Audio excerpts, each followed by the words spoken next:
Hello everyone, स्वागत है आप सभी का सीटीएच एजुकेशन में। आज के वीडियो में हम लोग डिस्कस कर रहे हैं कॉन्सेप्ट ऑफ मेमोरी के बारे में। प्रीवियस वीडियो में हम लोग देखे थे मेमोरी क्या होता है और मेमोरी कितने प्रकार के होते हैं। आज हम लोग बात करेंगे कि मेमोरी में प्रोसेसर किस रूप में डेटा को स्टोर करके रखता है और किसी पार्टिकुलर डेटा को वो कैसे एक्सेस कर लेता है। मेमोरी में डेटा किस रूप में स्टोर होता है, उसके बाद हम लोग बात करेंगे मेमोरी का रिप्रेजेंटेशन किस प्रकार से होता है और मेमोरी का यूनिट क्या होता है। हम लोग जानते हैं कि जो कंप्यूटर का मेमोरी होता है वो एक उसका स्पेस होता है। मेमोरी के अंदर वह स्पेस जहाँ पर डेटा और इंस्ट्रक्शन को प्रोसेसिंग किया जा सके और उसके रिजल्ट को स्टोर करके रखा जा सके, उस स्पेस को मेमोरी कहते हैं। अब मेमोरी का जो रिप्रेजेंटेशन होता है उसको हम लोग डिस्कस करते हैं। सबसे पहले हम लोग देख रहे हैं, फर्स्ट पॉइंट में है in memory value are represented by sequence of digits.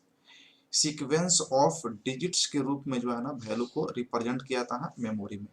And these digits are known as bits. और इन सीक्वेंस ऑफ डिजिट्स को बोलते हैं बिट्स। अगर आपके पास वन सीक्वेंस का डिजिट है तो उसको वन बिट कहेंगे। अगर सिर्फ जीरो है तो ये भी क्या हो गया, वन बिट।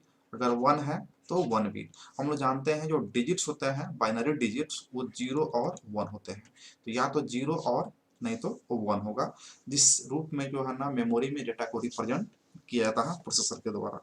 अगर आप कॉम्बिनेशन ऑफ बिट्स लेते हैं, जैसे यहाँ पे 4 बिट्स हैं तो इसको लिखेंगे क्या, और 4 बिट्स। और 4 बिट्स को बोलते हैं one and nibble. Nibble, okay. इस तरह से आप और भी कॉम्बिनेशन ऑफ बिट्स कर सकते हैं। अगर 8 बिट का अगर कॉम्बिनेशन होता है, जैसे यहाँ पे 8 जीरो है तो ये क्या हो गया, 8 बिट्स। और 8 बिट्स को आप एक बाइट के नाम से जानते हैं। चाहे वो कॉम्बिनेशन ऑफ 8 जीरो हो या सिर्फ 8 1 हो या फिर कॉम्बिनेशन ऑफ 1 और 0 का 8 बिट्स बन जाए तो क्या हो जाएगा आपका 1 बाइट। जैसा कि आप यहाँ पे एग्जांपल में दे सकते हैं, अगर 8 यहाँ पे बिट्स हैं और सभी 1 हैं, ये भी क्या है, 1 बाइट के बराबर है। 1 बाइट के बराबर है। यहाँ पे कॉम्बिनेशन है 1 और 0 का और 8 बिट्स हैं तो ये भी क्या है, 1 बाइट के बराबर है। यहाँ भी कॉम्बिनेशन है तो ये भी क्या है, 1 बाइट के बराबर है। तो ये हो गया आपका बिट्स और बाइट्स के बारे में। अगर देखेंगे आप तो group of 4 bits are known as nibble. Group of 4 bits को बोलेंगे एक निबल। ये आपके ऑब्जेक्टिव में क्वेश्चन पूछा जा सकता है, इसलिए इसे ध्यान में रखेंगे। अगर ग्रुप ऑफ 8 बिट्स हैं तो इसको कहेंगे बाइट। तो ग्रुप ऑफ 4 बिट्स निबल और group of 8 bits are called byte. आगे हम लोग बात करते हैं, memory is a bunch of bytes. Memory क्या है, बंच ऑफ बाइट्स। बंच का मतलब होता है गुच्छा, एक बंडल। तो बंडल के रूप में होता है किसके, तो बाइट्स के। बाइट्स या फिर सेल आप कह सकते हैं। यानी कि बहुत सारे बाइट्स को मिला देंगे तो एक बंडल बन जाता है, उस रूप में रहता है आपका मेमोरी। या नहीं तो उसको आप सेल भी कह सकते हैं। Into which we can store data, जिसमें आप डेटा को स्टोर करते हैं। मेमोरी क्या होता है, बाइट्स का गुच्छा होता है या सेल का गुच्छा होता है, जिसमें आप डेटा को स्टोर करके रख सकते हैं। किस रूप में होता है, तो देखिए ये आपका मान लीजिए बंडल हो गया। यहाँ पे हम इसको जो है ना डिवाइड कर देते हैं पार्ट में। ये साइज छोटा या बड़ा हो सकता है, आप इसमें किसी भी साइज का रख सकते हैं। तो ये डिफरेंट डिफरेंट जो पार्टीशन हो रहा है आपके इस बंडल का, इस साइज का, इस स्पेस का, इसको हम लोग बोलते हैं सेल। ये क्या हो गया आपका सेल। सेल। अब इस सेल में आप 1 बाइट का यहाँ पे स्पेस ले सकते हैं, इसको 1 बाइट कर सकते हैं, 1 बाइट कर सकते हैं, या फिर 2 बाइट का सेल बना सकते हैं, 4 बाइट का सेल बना सकते हैं। ये आप पे डिपेंड करता है। आपका जो है ना प्रोसेसर उस रूप में आपके डेटा के अकॉर्डिंग जो है ना वो डिवाइड कर लेता है ये कितना सेल हमें चाहिए। और इन प्रत्येक सेल, इस क्या हो गया, ये भी सेल हो गया, ये भी सेल है, ये भी सेल है। इस सभी सेल का एक पार्टिकुलर नंबर होता है, पार्टिकुलर नंबर होता है। और उसी नंबर को इसका एड्रेस कहा जाता है। और उसी एड्रेस से आपका प्रोसेसर जो है ना मेमोरी से डेटा को एक्सेस कर लेता है। जैसा कि नेक्स्ट पॉइंट हम देख रहे हैं, each cell known as data item.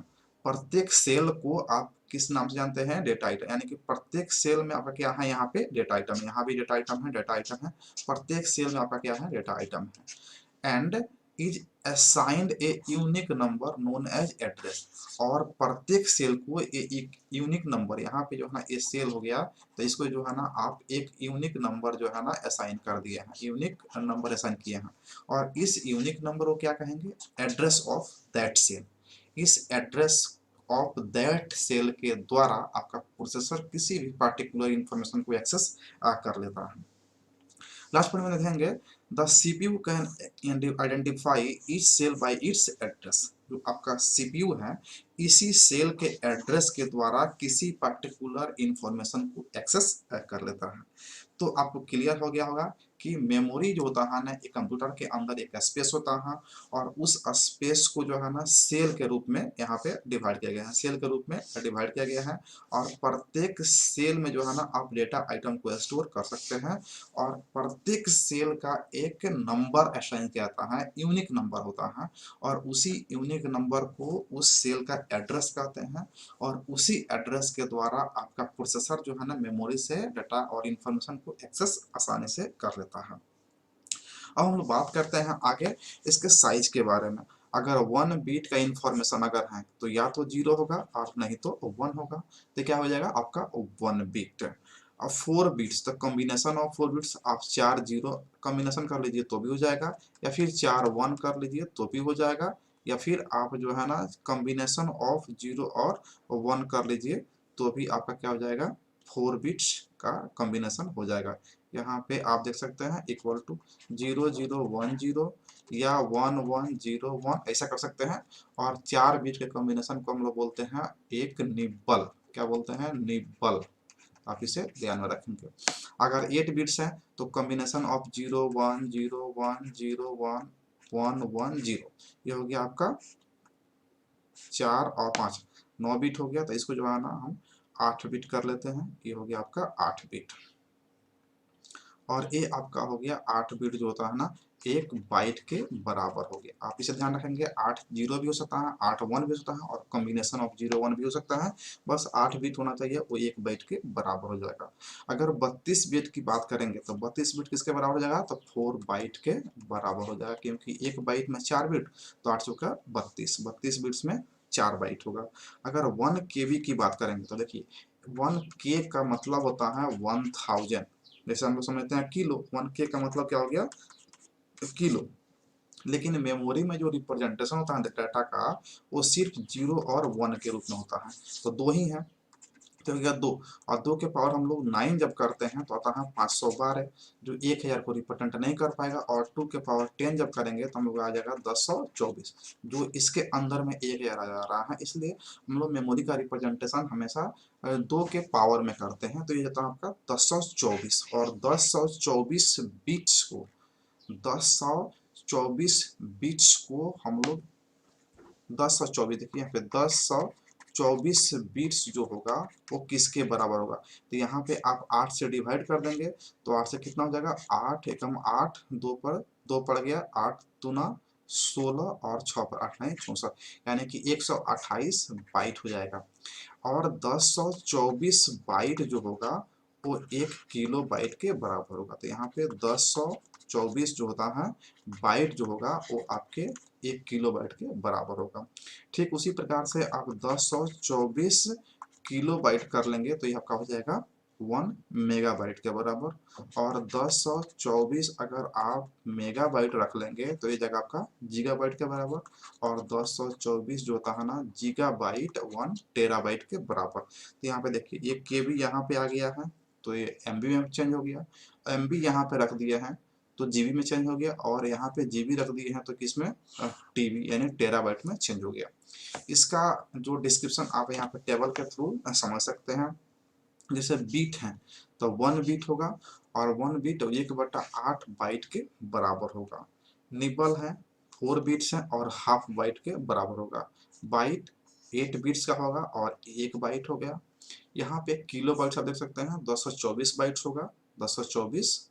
यहाँ पे मेगा बाइट 224 केबी, जीगा बाइट आपका 224 एमबी, टेरा बाइट 224 जीबी, पेटाबाइट उसके बाद होता है टेराबाइट के बाद, तो 224 टीबी यहाँ पे आप चेंज हो जाएगा। एक्जाबाइट उसके बाद होता है, तो पीबी यानी कि पेटाबाइट यहाँ पे आ जाएगा तो एक्जाबाइट हो जाएगा, और एक्जाबाइट यहाँ पे आ जाएगा तो आपका जेटाबाइट। यहाँ पे 10 सब में 224 है, देख लीजिए। ओटाबाइट अगर आ जाता है तो जेटाबाइट यहाँ पे आ जाएगा, तो ये जगह 224 जेटाबाइट इक्वल टू एटाबाइट। तो सबसे जो मैक्सिमम साइज होता है रिप्रेजेंटेशन का मेमोरी का होता है एटाबाइट, और सबसे मिनिमम रिप्रेजेंटेशन का हो गया बिट्स, मैक्सिमम ओटा बाइट।